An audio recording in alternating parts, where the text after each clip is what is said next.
if you're not careful, and you no-clip out of reality in the wrong areas, you'll end up in the backrooms, where it's nothing but the stink of old, moist carpet, the madness of mono-yellow, the endless background noise of fluorescent lights at maximum humbuzz, and approximately 600 million square miles of randomly segmented empty rooms to be trapped in.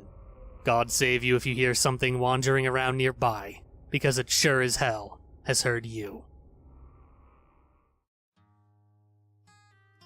Level 29. Hyperian. Survival difficulty. Class 4.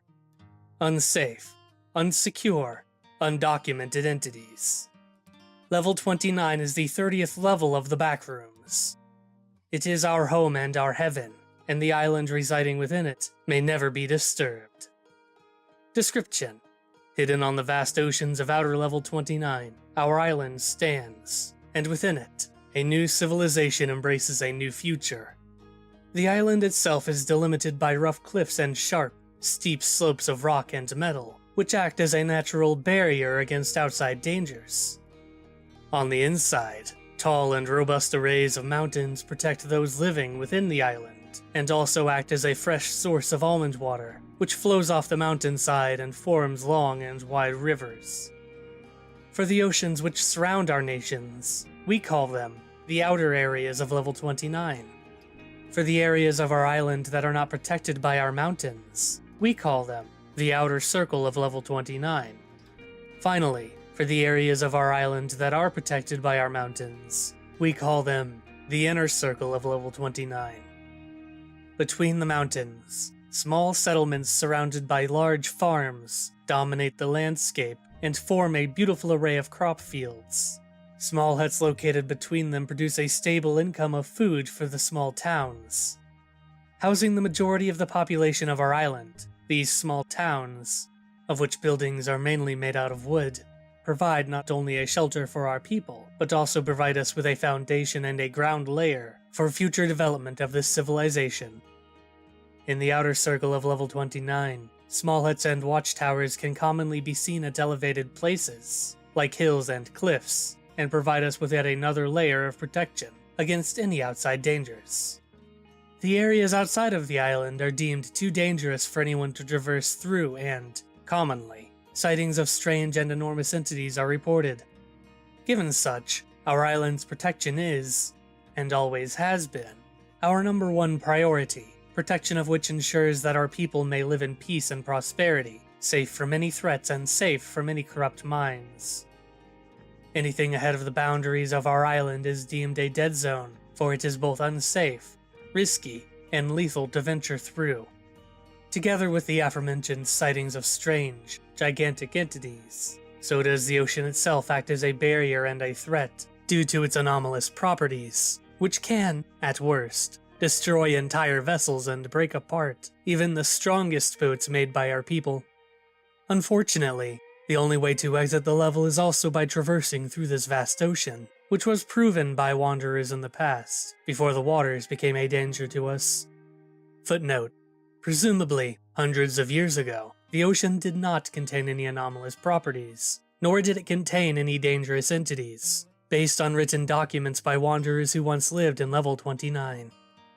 Given that the entire population of the level is stuck forever in here, many have devoted their lives to creating a steady, firm, and strong foundation for a new, glorious, powerful, and thriving civilization in the Backrooms. Using a special wood from trees which can only be found in level 29, our buildings are not only fireproof but also extremely sturdy and resistant, for this special wood is stronger than most construction materials used by humans. Based on a lonely and isolated ideology, most of the population has developed their own tactics and concepts to overcome the most common struggles in nowadays society. Some have given up on the idea of a government at all, and act under a friendly and well-maintained governmentless society. Others have adopted many concepts of famous ideologies, shaping them to their own needs and requirements, and creating a thriving new form of government. It should be noted that none of these awkward and strange rules have been put in place, devoid of any conflicts, and it should also be noted that conflicts are common. We, humans, are not perfect, regardless of how much we try to perfect our lifestyle. Hyperia, located in the heart of our island, protected by yet another natural barrier in the form of a dense forest, is our main settlement, Hyperia. Acting as the main hub between our different settlements and ideologies, it should be treated as a gathering station, and not a capital, for each different society has its own capital city. Filled to its very limits with resources and important infrastructure, this moderately sized city is nothing short of a gigantic industrial complex, where all trading and exchanges pass through. Given that the hub is also located in the very middle of the island, perfectly fitting between all other major settlements and societies, and allowing for quick and easy trade routes between them, most societies have agreed to use the hub as their main outpost for other reasons than initially thought and planned. As mentioned, even though the hub was initially created with the idea of uniting all the trade and commerce on the island, some of the infrastructure present in the settlement comes in the form of giant office-like buildings, which act as a diplomatic station and headquarters for many of our societies. However, not all societies accept Hyperia as the main hub of the island, and instead prefer to use their own infrastructure and towns for the same purposes. Devoid of any restrictions, any society is free to decide what to do with their own goods, and no other should get in their way. Demographics, diplomacy, and resources. Currently, there are around 25,000 inhabitants of level 29, divided into approximately 250 different societies/nations. Of these 25,000 inhabitants, at least 17,000 are non-human. As for the island itself, it has the approximate size of 2,166,000 kilometers squared, 836,297 miles squared, and is, for the most part, habitable, save for the mountainous regions and the coastline, which are not suitable for human presence, and contain, for the most part, dangerous terrains and lethal temperatures. Most nations/societies do not have a formal name, and are referred to as wanderer nations. With this, it is hard to determine the exact population and wealth of every nation, for there is no defined record-keeping law, and most nations tend to keep any records to themselves.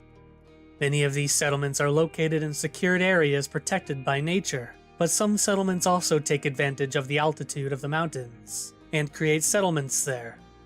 These mountains make up most of the landmass of the island, or around 56% of it, with the rest being forests, plains, hills, and small caves. Resources are extremely abundant in these caves, specifically iron and copper, which appear in giant ore veins. Furthermore, the island is home to a unique type of tree. Red in color, usually thick and tall with white leaves, its wood is even stronger than aluminum.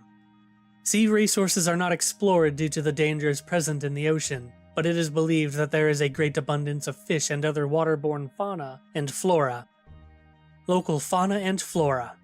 Animals common to the front rooms are also common to level 29, however, with slight changes, which come in the form of different physical appearance and benign genetic modifications. Footnote: presumably from the different and unique aspects these animals have, as no proper scientific test has been made yet. These include land and sea living beings, which come in great abundance in level 29, and aid our thriving and growing population. Together with the vast and complex amount of fauna present in the level, so is the level's flora a miracle of nature. Unique flowers and trees make up most of this vivid and colorful flora, which dominates some of the inner landscape of the island, and paints some of the hill terrains in colorful shades of numerous colors, sometimes creating rainbows. The trees of this level are, on their own, a miracle of nature as well, for their absurd, yet critical, properties that allow them to be even stronger and sturdier than most metals used by humans. Although easily cut using a typical axe, when processed through a specific chemical process, this wood can become one of the strongest materials ever known to humankind. The Kraken, hidden in the depths of level 29, waiting to be woken up, lies the Kraken, a giant, octopus-like entity the size of the island, with tentacles that stretch on for large distances. Seen during deep-sea exploration conducted by various societies, this entity is not only dangerous to the population and ecosystem of the level, but it also poses a threat to the rest of the Backrooms, for it could theoretically no-clip out of the level, the same way Wanderers could. Asleep in the depths of the ocean and far from our island, the Kraken induces a magnetic field around it that pulls anything close to it, creating something in close resemblance with a whirlpool, where nothing can escape from it. Any boats passing by will never return back, for the force of the whirlpool is stronger than anything Wanderers have seen before. This, together with the vast dangers of the ocean itself, and the entities residing within it, poses a significant hazard to those venturing into the deep sea. Entities. Aside from the deadly and harmful entities present in the ocean of the level, there are no harmful entities on the island itself. Friendly entities are then common on the island, and consist of humanoid creatures that closely resemble Wanderers. Due to the lack of equipment and fear of losing personnel, no further exploration of the seas has been made, and all results show only a fraction of what is believed to be a unique ecosystem of entities never seen before. Aside from the Kraken, no other entity has been thoroughly documented, but there is an estimated 200 entities unique to level 29, that all reside in the ocean of the level. Bases, communities, and outposts. Hundreds of nations/societies exist within level 29. Even though they are not diplomatically unified as one, the entire population of the island can be grouped into a community. Population of level 29. Around 25,000 inhabitants. Deep variety of simple and complex governments and societies. Vast collection of different nations, ideologies, and groups. Mostly friendly to new Wanderers. Comprised mostly of unaligned Wanderers with no relation to major groups. Entrances and exits. Entrances. To enter level 29, one must traverse far beyond level 7's ocean. When the sky turns into a pale pink color, and the water is bathed by the everlasting sun, you have reached level 29. Not long after, you will find yourself in one of the dockyards built around the area where Wanderers first arrive when they enter the level. And, most likely, you will be greeted by representatives of different societies/nations. Exits. The only exit known in level 29 is available through traveling far beyond the limits of the level itself, which can be done by sailing for multiple days away from the island, as reported. However, and due to the current properties of the water, this exit is almost impossible to achieve, and all attempts result in the death of the Wanderers. Even so, one would theoretically end up in level 114 or level 284. Footnote: based on earlier documents made by Wanderers when the oceans were not a risk.